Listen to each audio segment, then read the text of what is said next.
Hello guys, welcome to my YouTube channel Murali classes. आज की इस वीडियो में मैं आपको जो एक्सरसाइज 1.1 था उसका क्वेश्चन नंबर 3 स्टार्ट करवाने वाली हूँ। आइए चलिए देखते हैं।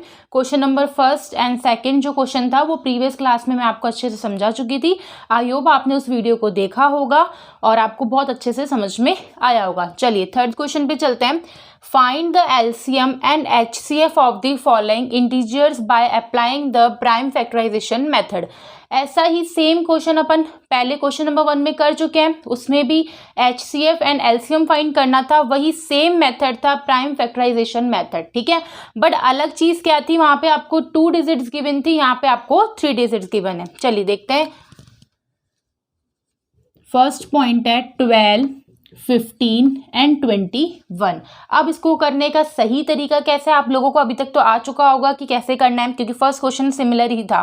ठीक है, तो चलिए स्टार्ट करते हैं। सबसे पहले अपन को 12 का एलसीएम लेना होगा। ठीक है, 12 का एलसीएम किस टेबल से जाएगा, 2 की 6 टाइम्स, अगेन 2 की टेबल से 3 टाइम, फिर 3 की टेबल से 1 टाइम। ठीक है, उसके बाद अपन को 15 का भी ऐसे ही एलसीएम लेना होगा।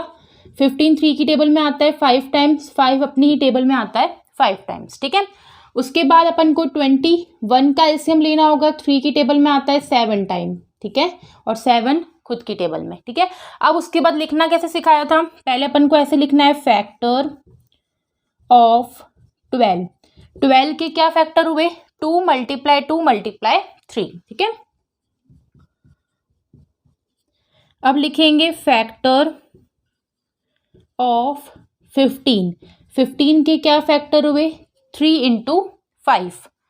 फिर लिखेंगे फैक्टर ऑफ 21, 3 इंटू 7। अब क्या निकालनी है, 2 ही चीज निकालनी है, एलसीएम एंड एचसीएफ। ठीक है, अब एलसीएम निकालने के लिए मैंने आपको बताया था क्या होता है कि अपन को सारे डिजिट्स लेनी पड़ती है। ठीक है, अब देखिए सबसे पहले तो यहाँ पे 2 है। ठीक है, और कहीं पर भी नहीं है तो लेना पड़ेगा। 2 कितनी टाइम्स है, 2 टाइम्स। उसके बाद 3, यहाँ 1 टाइम है, 1 टाइम है, 1 टाइम है, तो अब सब में एक एक बार है तो एक ही बार लेना पड़ेगा। उसके बाद 5 और 7 लास्ट बचेंगे। ठीक है, तो एलसीएम में मैंने आपको पहले ही समझा दिया था कि आपको सारी डिजिट्स को लेना पड़ता है। चलिए अब इसको मल्टीप्लिकेशन कराते हैं। 2 2 ज़ा 4, 4 3 ज़ा 12, 12 5 ज़ा 60, 67 ज़ा 420। कंप्लीट। अब एचसीएफ निकालना है, तो एचसीएफ में क्या होता है, जो चीज कॉमन है अपन को वही लेनी है। ठीक है, अब देखिए 2 यहाँ पर है लेकिन इन दोनों में नहीं है। कॉमन क्या है, सिर्फ 3 है, जो यहाँ पे भी है, यहाँ पे भी है, यहाँ पे भी। कितने टाइम कॉमन है, ओनली 1 टाइम। तो एचसीएफ में आंसर क्या हो जाएगा, आंसर नंबर 3। कंप्लीट। चलिए सेकंड पॉइंट इधर कर लेते हैं। पॉइंट नंबर 2 है अपन का 17, 23 एंड 29। ठीक है, अब 17 का एलसीएम लेंगे तो 17 खुद की टेबल में ही जाता है। ठीक है, ऐसे ही 23 का एलसीएम लेंगे तो 23 भी खुद की टेबल में जाता है। उसके बाद 29 का एलसीएम लेंगे तो 29 भी खुद की टेबल में ही जाता है। ठीक है, तो इस तरीके से अगर जब इसको अपन लिखने का तरीका क्या है, इसका फैक्टर ऑफ 17 तो क्या होगा, 1 इंटू 17, यही होगा। उसके बाद सेम फैक्टर ऑफ 23 तो 1 इंटू 23, फिर फैक्टर ऑफ 29 तो 1 इंटू 29। कंप्लीट। अब उसके बाद सेम एलसीएम निकालना पड़ेगा, तो एलसीएम में क्या करना पड़ेगा अपन को, 1 को मल्टीप्लाई कराने से वैसे भी कोई सेंस नहीं है, तो अपन को केवल अपन किसको कराएंगे, 17 इंटू 23 इंटू 29। ठीक है, चलिए कराते हैं। 17 को 23 से, 3 7 ज़ा 21, 3 1 ज़ा 3, 2 5, 2 7 ज़ा 14, 2 1 ज़ा 2 और 3। मैं आपको पूरा मल्टीप्लिकेशन भी करा के दिखा रही हूँ। ठीक है, उसके बाद लास्ट बचा 29, तो 9 1 ज़ा 9, 9 9 ज़ा 81, 1 यहाँ 8 कैरी, 9 3 ज़ा 27, 27 और 8 कितने होते हैं, 35। मल्टीप्लाई 2 1 ज़ा 2, 2 9 ज़ा 18, 2 3 ज़ा 6 और 7। ठीक है, 9 3 3 और 11। कंप्लीट।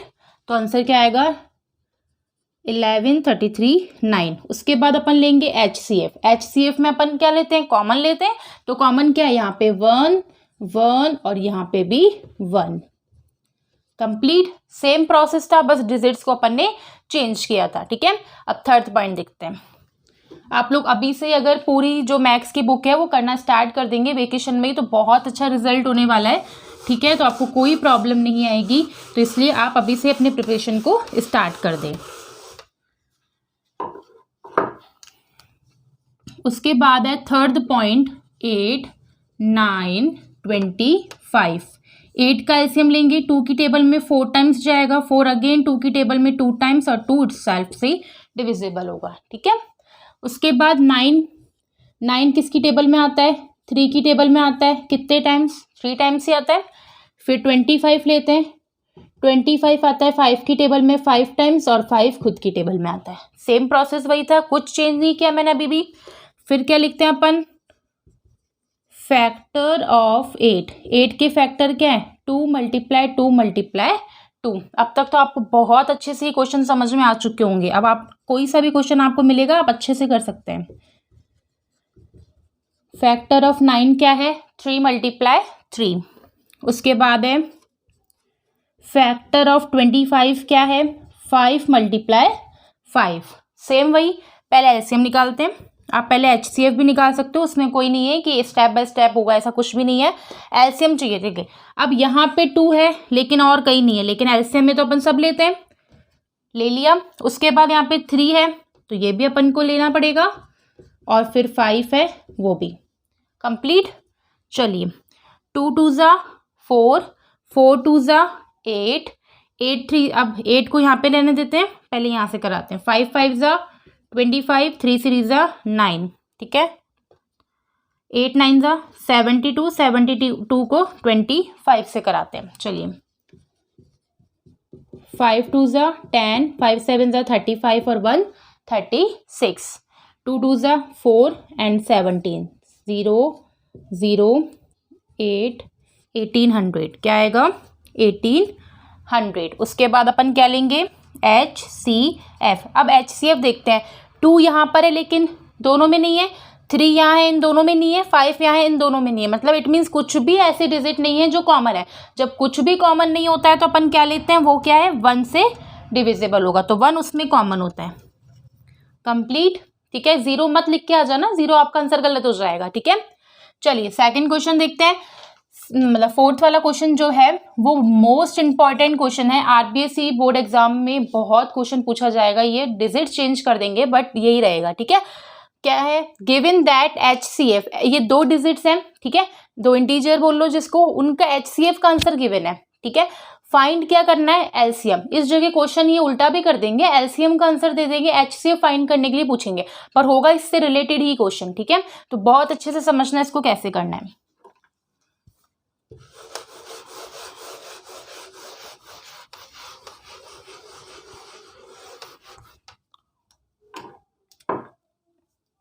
चलिए करते हैं क्वेश्चन नंबर 4। सबसे पहले तो इसको करने के लिए अपन को जो क्वेश्चन नंबर 2 में फॉर्मूला था वो याद आना चाहिए। तो वो फॉर्मूला क्या था, HCF into LCM equals product of number. ठीक है, यही था। ठीक है, अब HCF का आंसर अपन को गिवन है 9 है, लेकिन LCM का आंसर गिवन नहीं है, तो LCM अपनी जगह ही रहेगा। कंप्लीट। अब प्रोडक्ट ऑफ नंबर, नंबर कौन से जो आपको क्वेश्चन में गिवन है, नंबर क्या है 306 × 657। ठीक है, उसके बाद LCM अपनी जगह रहेगा, इक्वल्स ये भी आप सेम रखेंगे, इसको मल्टीप्लीकेशन मत कर देना क्योंकि बहुत बड़ा मल्टीप्लाई हो जाएगा। ठीक है, अब यहाँ पे ये मल्टीप्लाई में है तो इक्वल्स टू के वहां जाके क्या बनता है, डिवाइड, तो अपन डिवाइड रख देंगे। कंप्लीट। अब इसको इससे कट कर देना, क्योंकि अगर आप पहले इन दोनों को मल्टीप्लिकेशन करवा देते तो मल्टीप्लाई बहुत लेंथी हो जाता, अगेन फिर 9 से डिवाइड करते तो बहुत ज़्यादा टाइम ले लेता। ठीक है, अब 9 की टेबल से करते हैं। 9 3 ज़ा 27, 3 कैरी 4 टाइम्स, तो 34 × 657। अब मल्टीप्लाई करा के देखते हैं, 657 और 34, 4 7 ज़ा 28, 4 5 ज़ा 20, 20 प्लस 2 क्या होते हैं 22। उसके बाद 4 6 ज़ा 24, 24 प्लस 2 26, ठीक है। फिर 3 की टेबल से 3 7 ज़ा 21, 3 5 ज़ा 15, 17, 18 और ये 19, तो 8 3 3 2 1, तो 2 2 3 3 8 इसका फाइनल आंसर होगा, ठीक है। कंप्लीट। इसमें केवल अपन को यही निकालना था एलसीएम। तो अगर क्वेश्चन रिवर्स आ जाता है कि एलसीएम दे देगा और एचसीएफ पूछेगा तो भी प्रोसेस ये रहेगा, फिर वो डिजिट डिवाइड में चली जाएगी, ठीक है। बिल्कुल सेम प्रोसेस है और बहुत अच्छे से इस क्वेश्चन की प्रैक्टिस कर लेना, ठीक है। और जो सीबीएसई वाले बच्चे हैं वो अदर बुक्स लेके उनमें इस टाइप के क्वेश्चन होंगे तो वहां से आप लोग उसकी प्रैक्टिस कीजिएगा। बट इस क्वेश्चन को आपको बिल्कुल भी नहीं छोड़ना, क्योंकि जो बोर्ड है उसने आपके बहुत बुक को जो वेटेज है बहुत कम कर दिया है, बहुत एक्सरसाइज कट कर दिए हैं, तो जो है उनको आप बहुत प्रॉपर तरीके से प्रिपेयर कर लेना, ठीक है। Thank you.